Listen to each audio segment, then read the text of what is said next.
A human man was given 2 alien women as a reward, and he made them his wives.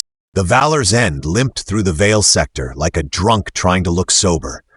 Its hull was scorched from plasma shears, one of the dorsal fins was entirely missing, and the starboard thrusters were functioning only when they felt like it, which wasn't often. Felix Rourke sat in the command chair wearing a borrowed uniform jacket 3 sizes too large, holding a protein bar that had somehow expired 3 years into the future. The silence on the bridge was broken by a metallic cough. "Captain," the ship's AI crackled through the speaker, "you look like a man who just saved an interstellar coalition from implosion and still didn't get a thank you fruit basket." "I got shot at by pirate monks, insulted by a sentient planet, and lost 2 fingers temporarily to a folding anomaly," Felix muttered, biting into the protein bar with the grim expression of a man chewing a sock. "I don't want a fruit basket. I want a long nap and an antipsychotic. Note, logging this under Captain's personal growth." The central display screen flickered, then refocused to show the orbiting rings of Lyoran Prime, capital of the Exodan Imperium. The planet shimmered like a jewel wrapped in electromagnetic streamers, and the council chamber's invitation flashed on the screen. Formal recognition, ceremony, probably incense. Felix sighed. "Let's get this over with." The landing protocol was automatic. The stairs that extended from the ship were not. One refused to deploy entirely, so he had to leap off the second step and land with the grace of a dropped ham. Dozens of Lyoran officials stood in a perfect semicircle, their long silver robes fluttering in the breeze. He was immediately regretting his decision to wear cargo pants. "Commander Felix Rourke," one of them began, voice echoing unnaturally. "Savior of the Drift Accord, liberator of the Chronocore, ally to the Exodan Imperium." "Hi," he replied, giving a weak wave. "Technically, I just ran from everything trying to kill me and got lucky. Real lucky. Like accidentally surviving a black hole lucky." There was a pause. The Lyoran official blinked once, then continued. "As a token of our deepest gratitude, the Triune Council has decided to bestow upon you a sacred gift, rare beyond measure and cherished by our kind." Felix braced himself. "Is it a statue? Maybe a commemorative spoon?" A portal opened. Out stepped 2 women. They were striking, nearly human in appearance, with angular features, lithe builds, and glowing skin that shimmered faintly like moonlight through mist. Their ears were long and tapering, adorned with bands of living metal that pulsed with their heartbeats. Felix stared. "Okay, that's not a spoon." The woman on the left stepped forward. "I am Enya, specialist in biotemporal systems and xenocultural exchange." The one on the right gave a slight bow, but her grin was unmistakably mischievous. "Varel, weapons tactician, part-time chaos engineer." "Uh-huh." Felix glanced toward the council. "You're giving me 2 people?" "They are emissaries of unity," the official said. "A diplomatic bond, a sign of trust." Felix turned back to Enya and Varel. "So just to clarify, this isn't slavery, right? Because I've got a really strict don't accidentally become an imperialist rule." Enya's expression was serene. "We are volunteers," Varel smirked. "Besides, if you try to own me, I'll own you first. Fair warning." Felix ran a hand down his face. "I was hoping for a vacation." "Congratulations, husband," the council announced in unison. Felix nearly choked on air. "I'm sorry, what?" "Marriage rights complete," the official intoned. "The union is sealed." "Wait, we didn't. There was no. How does that even?" "You stepped through the ritual light," Enya said gently. "That was the marriage." "Ritual light? That disco fog machine?" Varel leaned in. "I hope you weren't saving yourself for a honeymoon." He stared up at the sky. "I'm gonna need a stronger drink." Back aboard the Valor's End, the new wives unpacked. Bioluminescent orbs, ritual knives, an entire nano-ecosystem in a suitcase, and proceeded to reconfigure the captain's quarters. His minimalist decor was quickly replaced with flowing drapes, gravity-shifting meditation tiles, and an aquarium that held exactly 1 invisible fish. Felix sat in the galley, sipping rehydrated coffee that smelled faintly of despair. The AI buzzed into life again. "So, marriage, huh? Don't start. Just saying, that's quite the leap from I saved a space core to space polygamy. Polygamy implies consent. I didn't sign anything. There was chanting. Chanting counts." Felix rubbed his temples. "They're already rearranging the food storage. Enya alphabetized the proteins by amino acid sequence. I can't find the ketchup." "You mean the pseudo-tomato-based fermented syrup?" "Yes." Varel entered, tossing a drone part on the table. So, I noticed your security system's pathetic. I rewired it. Also, I added lasers and a trapdoor. Don't step on the blue tile. Where does the trapdoor go? I haven't decided yet. Enya appeared beside her. Also, I have recalibrated the ship's environmental balance. You'll no longer experience dryness in your left nostril while sleeping. Felix blinked. I didn't even know I had that problem. You did. He looked between the two of them. I have no idea what my life is anymore. Karen, the AI, buzzed happily. You, my friend, are now a husband. Statistically, you're 40% more likely to die in a hilarious accident. Felix drained his coffee. Figures. As the ship cruised silently through space, the stars beyond blinking like they knew a joke he didn't, Felix leaned back in his chair and stared at the ceiling. He wasn't sure what tomorrow would bring. Possibly telepathic headaches, probably more rearranged furniture, but somewhere in the middle of the chaos, he smiled. At least it wasn't boring. Felix woke up to the sound of singing. Not normal singing, but an unsettling, echoing harmonic drone that vibrated the teeth in his skull. He sat up in bed, half tangled in a blanket and an ambient vine that hadn't been there the night before. It glowed faintly blue and smelled like cinnamon and tax fraud. Enya, he called out, voice groggy. Why is my room photosynthesizing? From the far corner, Enya's voice floated in, serene as always. I am cultivating a microclimate optimized for cognitive regeneration. It's a fern. It grew overnight and ate my socks. The fern's name is Drex. He is part of your psychological stabilization regimen. Felix looked at the plant, which waved a frond at him. I don't need therapy from a bush. Drex rustled judgmentally. He pulled himself out of bed and wandered into the corridor barefoot, which he immediately regretted when he stepped on a small glowing orb that hissed and skittered away under the wall panels. Probably one of Varel's. She'd been muttering about mobile countermeasures again. In the galley, Varel was hovering upside down near the ceiling, assembling what looked like a cross between a blender and a neutron bomb. She grinned when she saw him. Morning, husband. Want coffee or kinetic plasma? Just the coffee, he said. Preferably one that doesn't scream when I drink it. No promises. Karen, the AI, chimed in with her usual sardonic tone. Might I suggest the Nutri smoothie with added spore cultures? It's currently trying to escape the fridge. Pass. Felix poured himself a cup of something vaguely brown and warm, then sat at the table. So, married life? Varel flipped down from the ceiling with the grace of a ninja bat. You're adjusting. I have a plant therapist, a fridge with feelings, and I woke up humming in harmonic resonance. Is that normal? Enya walked in at that moment, her long ears twitching. That's part of the bonding phase. You're becoming attuned to our frequency. Does that mean I'll eventually start levitating and understanding the emotional needs of furniture? Only if you're spiritually open, Enya said, entirely serious. Varel chuckled. Or if you eat the glowing mushrooms in Cargo Bay 3. Felix blinked. We have glowing mushrooms? We have many things, Enya said. Felix took a deep breath. Right, well, that's all great, but this isn't a vacation cruise. We still haven't dealt with the mission fallout. Do you mean the core you recovered from the Nebulon drift? Enya asked. Yeah, that one. The quantum what's-it that folds time and maybe causes brain-melting paradoxes. Karen spoke up again. Correction, it is a chronocore of type Epsilon, highly unstable, possibly sentient, and mildly judgmental. I knew I heard it whispering, Felix muttered. It's been sealed in the vault, Enya reassured him. We've installed psychic dampeners. I've also armed proximity mines, Varel added cheerfully. In case it tries to date you. Felix nearly choked on his coffee.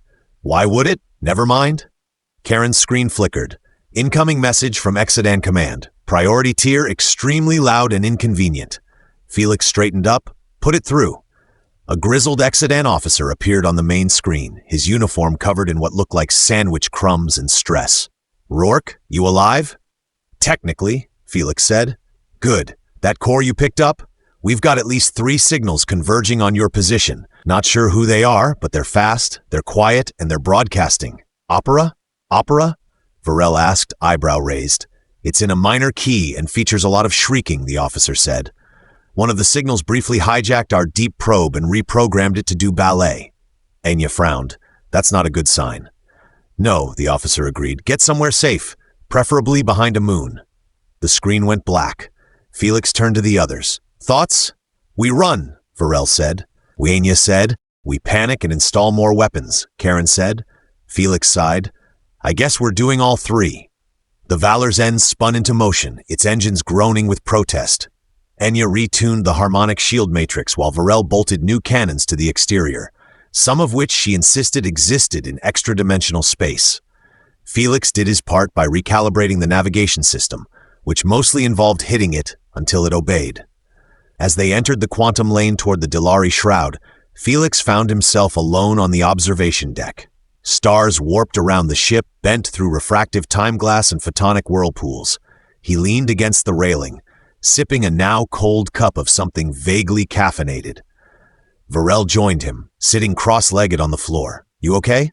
I'm married to 2 aliens running from interdimensional space opera assassins, and I might be quantum-infected, he said. So, normal Thursday. Varel nudged his leg. You're not bad at this. At being married? At adapting, she said. Most humans would have panicked or exploded. I still might, Felix said, just waiting for the right moment. Anya appeared silently, a small cube in her hand. This device reads your biofield. It's showing fluctuations consistent with quantum entanglement anomalies. Is that bad? It's not ideal, she admitted. Karen buzzed in. On the bright side, you now emit a subtle background hum that enhances soup flavor. Varel looked amused. See? Useful. Felix closed his eyes. If I survive this, I want a real vacation. Somewhere quiet, with gravity that doesn't shift based on mood. We'll find you a place, Anya said, and maybe no more ancient alien relics. No promises, Varel said. The ship trembled slightly as they entered the Dilari Shroud, the darkness outside becoming deeper, thicker, as if space itself had turned to ink. Felix exhaled slowly, holding the rail as if it could anchor him to some kind of... Behind him, his 2 wives watched him carefully. In front of him, the stars vanished, replaced by something else, something that hummed back. Felix had never liked humming, not when it came from his crew, not when it came from malfunctioning fusion coils, and especially not when it came from empty space. This is the part where I usually make a joke, he said, arms crossed as he stood at the helm. But I think space is humming at us. Karen's voice cut in through the speakers. Technically, it's not humming. It's vibrating subdimensional spacetime membranes at a resonant frequency only perceivable to sentient beings with moderately sarcastic tendencies. So, us? Felix asked. And cats, Karen added. Anya stood near the central console, eyes closed, ears twitching like radar dishes. It's not hostile, yet it's curious. The pitch fluctuations suggest it's attempting linguistic calibration.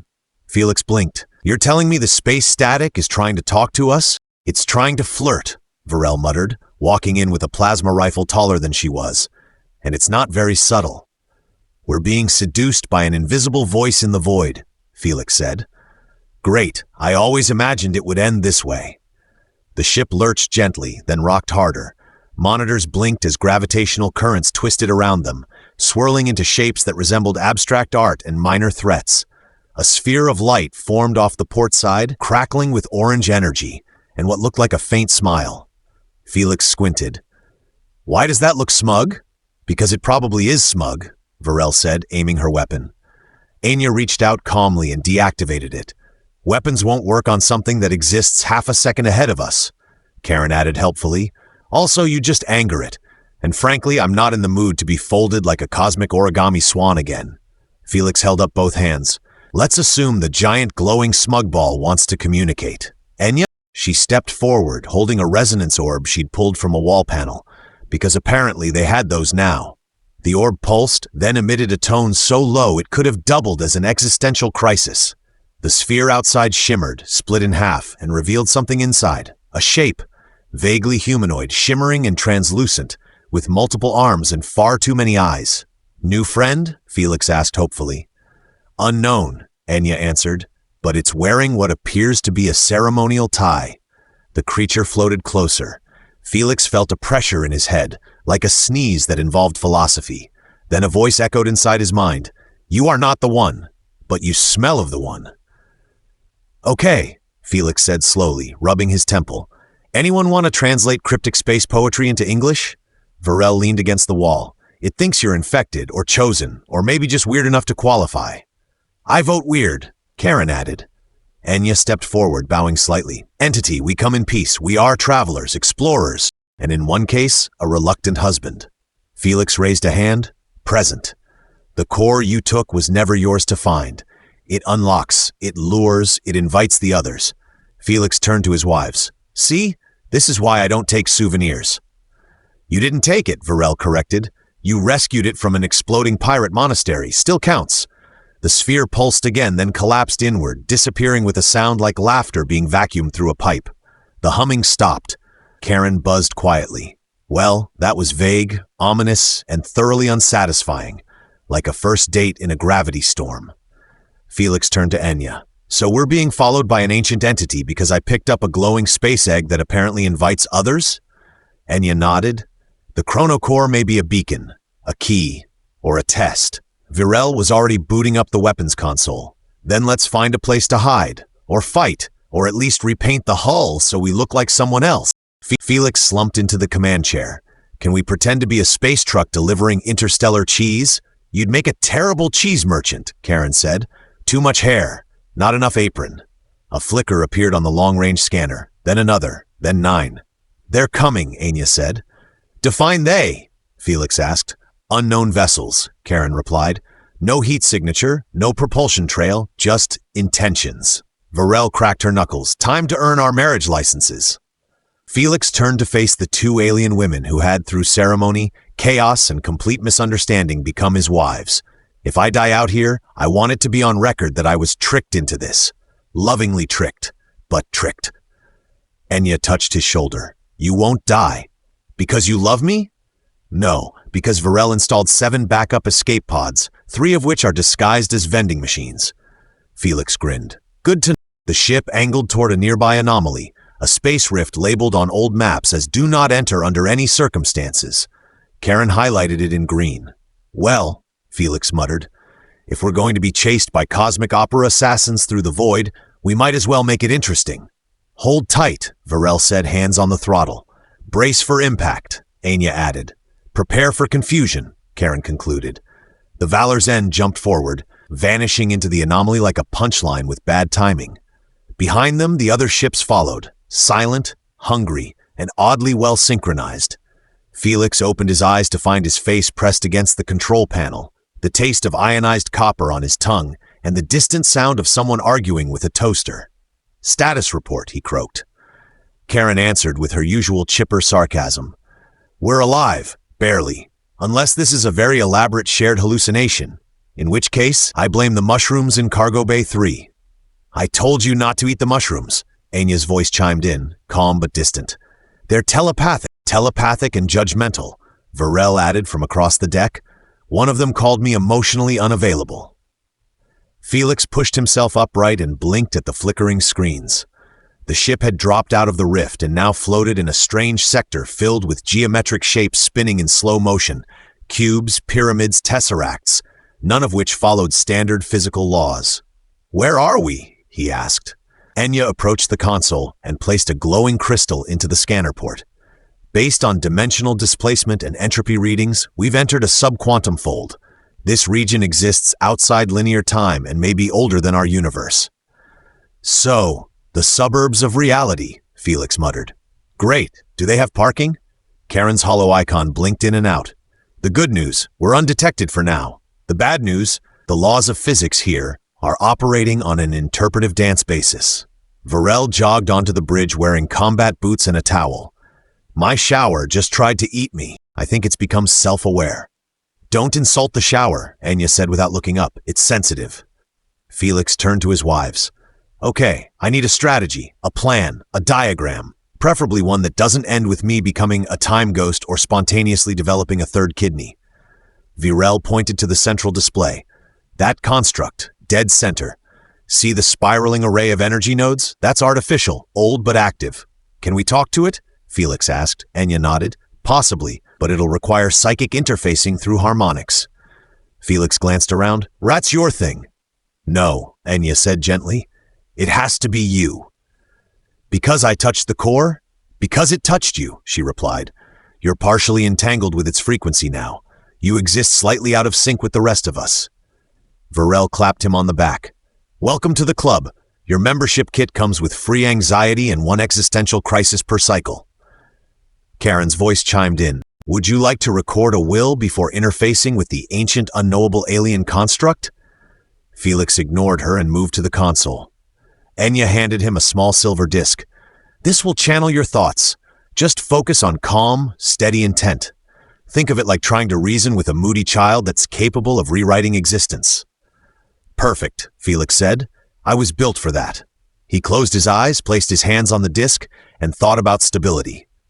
He thought about his ship, his mismatched crew, and the strange, deeply confusing marriage he'd stumbled into.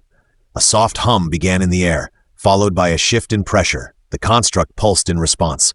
A wave of information swept through the bridge. Images, sounds, echoes of voices. Felix saw flashes of other timelines, fractured versions of himself. A version that had never joined the fleet, one who had died retrieving the core, one who had 6 arms and a diplomatic post. He gasped and pulled back. Enya steadied him. You saw too much? Yeah, Felix panted, and I think I was flirting with myself in one of them. Karen buzzed. Not judging. Statistically, people attracted to alternate versions of themselves are 34% more productive and 62% more likely to survive multi-dimensional collapse. Varel smirked. I'd date me. I'm delightful. Felix groaned. Focus, people. Enya reviewed the data. The construct's purpose is containment. It was built by a civilization long gone to trap something, the Quell. Bad name, Felix said. Sounds like a brand of anti-snoring device. They were parasitic entities that fed on timelines. They exist between possibilities, consuming the unchosen outcomes. The core was their key. Someone tried to hide it, seal it away. Well, I broke it. Classic me. Karen chimed in. Incoming signals. 17 vessels. Not broadcasting. Approaching fast. Guess who? Varel muttered, pulling her rifle from under the console. Felix stood. Options? Fight, Varel said. Hide, Karen suggested. Seal the core permanently, Enya said, but it requires direct interface from someone partially entangled. You, of course it does, Felix said, because it's always me. You're the main character, Karen replied dryly. Felix marched toward the core chamber, his wives following. Inside, the core pulsed with eerie light, whispering in tones no one liked. Felix placed his hand on the casing. The ship shook. Reality seemed to bend sideways. Think of it like closing a book, Enya said, placing a hand on his shoulder. While inside the book, Varel added, being hunted by the punctuation marks. Felix concentrated. He thought of quality, of peace. He thought of every possibility collapsing into one, this one. A flash burst through the room. The signals outside vanished. The ships pursuing them blinked from existence. Karen's voice returned, slightly more confused than usual. Well, that worked. Felix stumbled back, exhausted. Is it over? For now, Enya said. You smell slightly toasted, Varel said, sniffing his hair. I feel toasted, Felix muttered. Karen's tone grew quiet. There's a new signal, just one. Approaching from the edge of the fold, identified as Leorin Prime Diplomatic Envoy. Felix blinked. What do they want? Enya looked uneasy. Varel cocked her head. Backup wife? Felix slumped into a chair. I'm not expanding the marriage unless she cooks. The ship drifted silently in the surreal dimension, carrying a very tired human, 2 formidable alien wives, a highly opinionated AI, and one possibly judgmental psychic fern. Felix stood at the docking bay, arms crossed, staring at the incoming vessel. It was sleek, silver, and somehow smug-looking, despite being made of alloys and poor decisions. Karen's voice echoed through the speakers. Diplomatic envoy from Leorin Prime requesting permission to board. Also, they brought gifts, possibly edible, possibly sentient. Define gifts, Felix said. Unclear, Karen replied. Package includes ornamental silk, a gravity harp, and someone named Thilly. Varel walked in mid-stretch, carrying a plasma grenade like it was a stress ball. If she tries to move in, I'm calling diplomatic nonsense. We already have enough shared closet trauma. Enya followed, adjusting the quantum harmonizer on her belt. They're not here to expand the marriage. This is a debrief and possibly a thank you, or a complaint. Felix sighed. Probably all 3. The airlock cycled and the doors slid open to reveal a tall Leorin woman with silver robes, long ears, and a datapad shaped like an extremely judgmental pancake. Commander Rourke, she greeted. I bring formal gratitude from the Triune Council, confirmation of the temporal sealing, and a ceremonial cake. A floating platform hovered forward, carrying a glowing, humming, multi-layered dessert that was visibly warping nearby spoons. "Do we eat that?" Felix asked. "Eventually," Enya said. "Or launch it into a star," Varel muttered. "Depends on the mood."